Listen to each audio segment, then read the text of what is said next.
کیسا ہے نور چھایا مدنی مذاکرے میں، کیسا ہے نور چھایا مدنی مذاکرے میں، کیسا ہے نور چھایا مدنی مذاکرے میں، ہر دل ہے جگمگایا مدنی مذاکرے میں، ہر دل ہے جگمگایا مدنی مذاکرے میں۔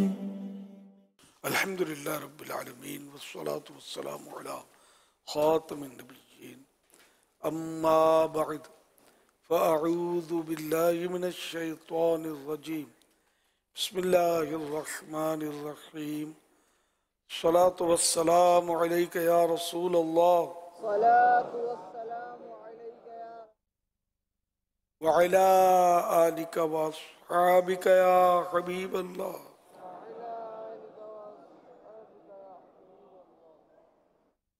الصلاة والسلام علیک یا نبی اللہ وعلی آلک واصحابک یا نور اللہ۔ نویت سنت الاعتکاف۔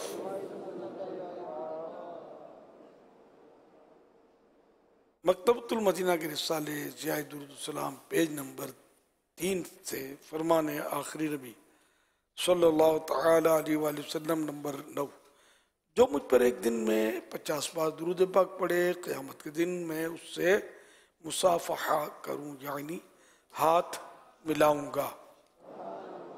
صلو علی الحبیب صلی اللہ علی محمد، اللہم سلمنی من رمضان وسلم رمضان لی وسلمہ منی، صلو علی الحبیب صلی اللہ علی محمد۔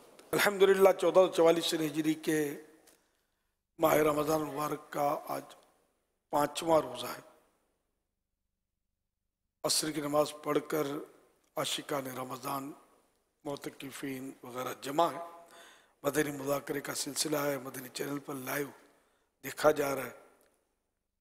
اب سوالات کیجئے، ہر سوال کا جواب وہ بھی بالصواب یعنی درست دے پاؤں یہ ضروری نہیں، بن پڑا تو عرض کرنے کی کوشش کی جائے گی، بھول کرتا پائیں فوراً میری اصلاح فرمائے، مجھے آئیں بائیں شائیں کرتا نہیں بلکہ شکریہ کے ساتھ اپنی بھول قبول کرتا پائیں گے انشاءاللہ الکریم۔ صلو علی الحبیب صلی اللہ علی محمد۔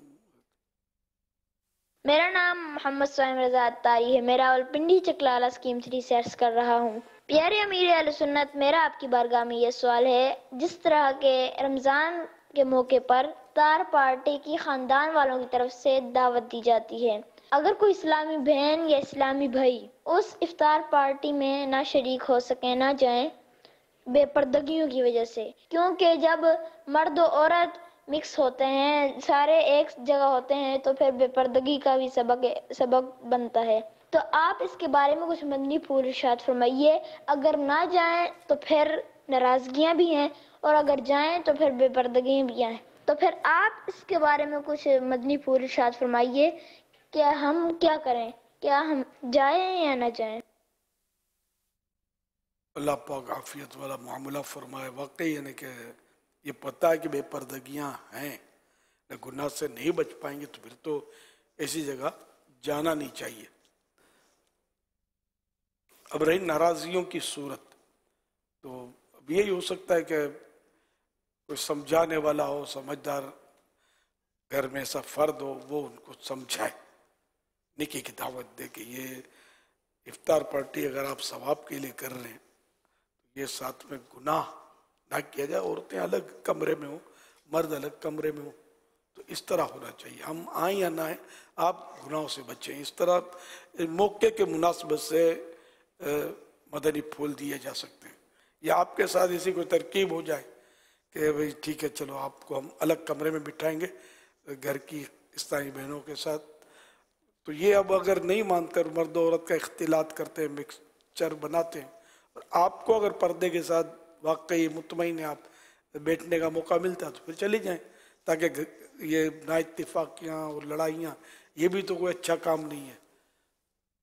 اس طرح کوئی بھی متبادل صورت نکالنی پڑے گی. اور جو بھی اس طرح کی افطار پارٹیاں کرتے ہیں تو افطار پارٹی ایک ہمارے ہاں رسم ہے, رواج ہے, کرتے ہیں رشتہ داروں میں, حرج نہیں ہے, بلکہ اگر اچھی نیت ہوگی اور عین شریعت کے مطابق ہوگا تو کار ثواب ہے.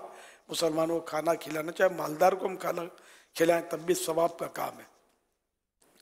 تو اس میں اب پھر گناہ شامل ہو گئے, یہ ایک بڑا پرابلم ہے کہ ساتھ میں تو روز کی کہانی ہے نا, گھر گھر کی کہانی ہے کہ روز ہی مطلب دیور, بھیبی, بھابھی, جیٹھ یہ سب مل کر ہی گھروں میں عام طور پہ کھاتے ہوں گے.